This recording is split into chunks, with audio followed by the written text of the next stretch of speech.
سلام، نشر خبرهای روز است. مستقیما روی موج رادیوی موجب با تحولات مهمترین این ساعت تاجیکستان و جهان امروز چهارشنبه دوم دکبر 2020 سال است. خبرها را از روسیه شروع میکنیم. سفیر فوق‌العاده و مختار جمهوری تاجیکستان در فدراسیون روسیه محمد ساتوروف با وزیر ساختمان، منزل و کمونالی روسیه ایرک فیزولی ملاقات کرد. خبر می‌دهد دفتر مطبوعات سفارت تاجیکستان در مسکو گفته می‌شود که جانب‌ها از جمله سفر گذشته رهبر پالات بالایی پارلمان تاجیکستان رستم امامعلی به مسکو و نتیجه‌های گفت‌وشنیدهای او را با نمایندگان مقامات روسیه محاکمه کردند. در مکالمه با وزیر ساختمان روسیه محمد ساتوروف امکانیت‌های سرمایه‌گذاری نوی تجارت روسیه را در بخش ساختمان، صنعت و دیگر لایحه‌های زیرساختی در تاجیکستان بررسی کرد. موضوع اساسی مذاکرات مهاجران و تأثیر آنها و ساختمان روسیه در ساختمان‌های روسیه بود. جانب‌ها وضع کنونی بازار مهنت را با سبب پاندمی کرونا ویروس همچنین راه‌های حل مسئله‌های حل نشده بررسی کردند. همچنین مشکلات ورود مهاجران مهنتی از تاجیکستان به روسیه که مربوط به بخش ساختمان، نگهداری و خدمت‌رسانی علاقه‌مندان بررسی کردند. سفیر تاجیکستان در روسیه محمد ساتوروف و وزیر ساختمان روسیه ایرک فیزولی با مکانیزم‌های همکاری‌های منبعث در مسئله جمع متشکلانه متخصصان مهنتی از تاجیکستان برای کار در ساختمان‌های روسیه دقت مخصوص دادند.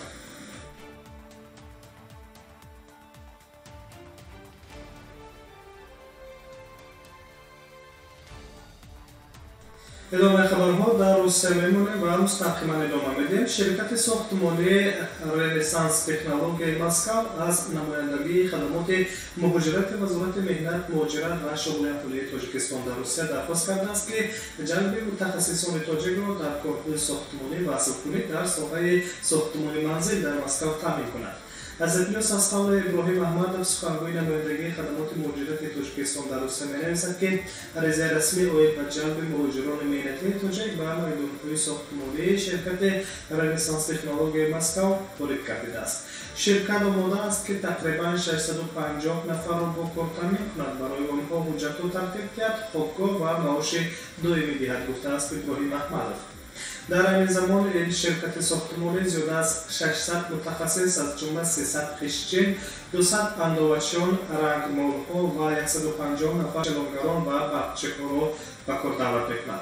جمعیت دارای مسئولیتش محدود رنسانس تکنولوژی آماده است که به مهاجران مهنتی تاجیک و حساب میانه 60,000 روبل معاش ماهانه دهد. شرکت همچنین عهده‌دار است که مهاجران مهنتی را طبق قانون‌گذاری مهنتی روسیه با کار جلب کند و مزد مهنت را در یک ماه 2 مرتبه پرداخت سازد. جلب مهاجران مهنتی تاجیک برای کار در شرکت ساختمانی رنسانس تکنولوژی مسکو با واسطه نمایندگی خدمات مهاجرت تاجیکستان در روسیه نیز امکان‌پذیر است.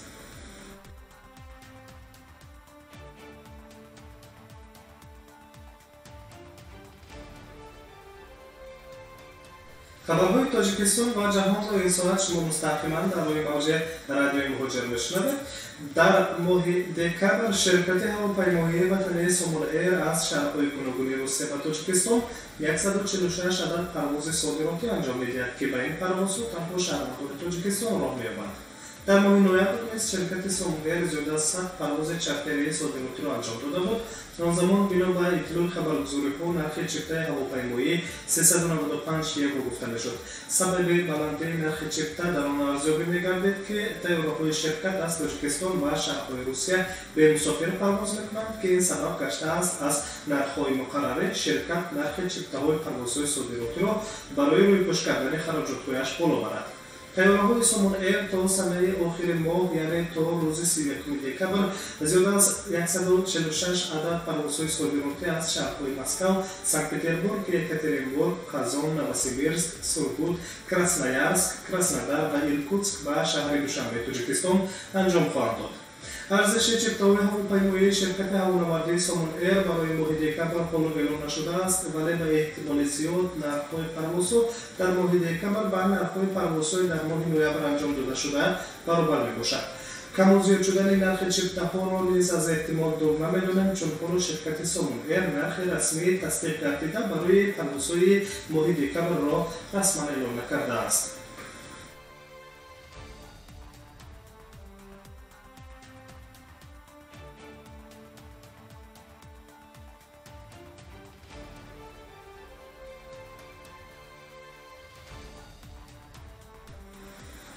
شرکت هواپیمایی سامون ایر تصمیم گرفته است که ماه دکامبر در خطسیر دوشنبه مینسک دوشنبه در پرواز مخصوص انجام دهد. طبعا از شرکت هواپیمایی سامون ایر به رسانه‌های اطلاع دادند طبق قرار شورای وزیران جمهوری بلاروس قاعده‌های ضروری ورود و ترانزیت به جمهوری بلاروس تطبیق کرده می‌شوند. هنگام عبور مغز شهروندان تاجیکستان باید سنجش اصلی طبی تصدیق کننده گرفتار نبودن به کرونا داشته باشند.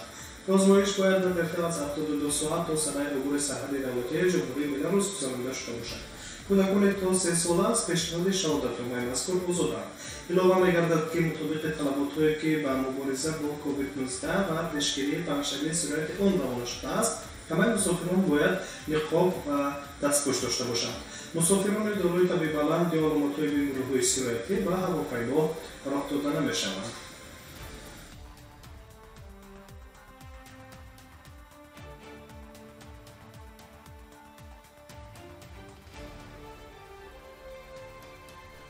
شما خبرهای این ساعت تاجیکستان و جهان را در روی موجه رادیوی مهاجر میشنوید و از روسیه به دوشنبه میروید.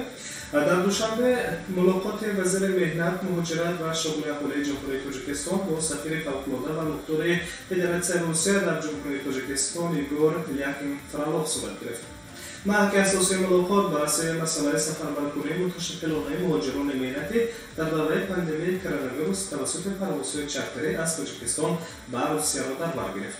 خیلی کرده است که جانب روسیه برای جلب متخصصان تاجیک به بخش‌های ساختمان، خدمت رسانی و خواجگی منزلی و کمونالی رسمند است. به مثال شماره مهاجران مهنتی از تاجیکستان در روسیه بنا به تاثیر منفی کرونا ویروس به طور نظررس کم گردیدند.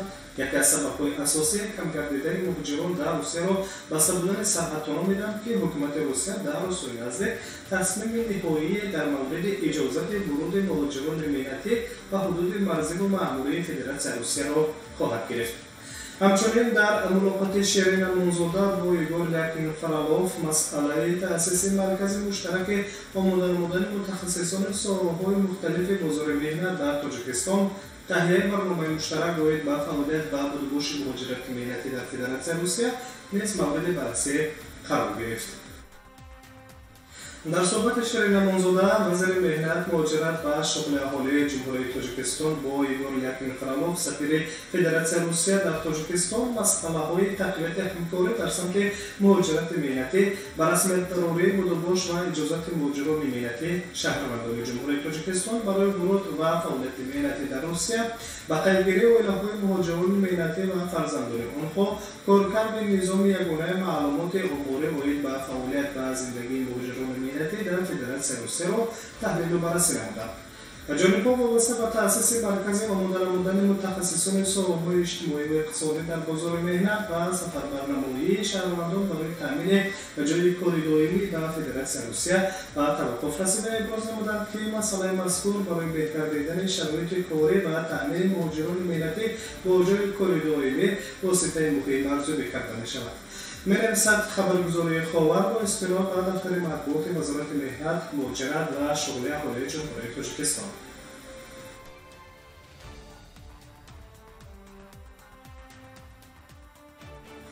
تا 10 دقیقه شما تحولات این ساعت تاجیکستان و جهان رو مستقیما در روی موج رادیوی مهاجر شنیدید. سلامت باشید و در ساعت‌های بعدی انتظار خبرهای تازه در روی موج رادیوی مهاجر بمانید. سلامت باشید.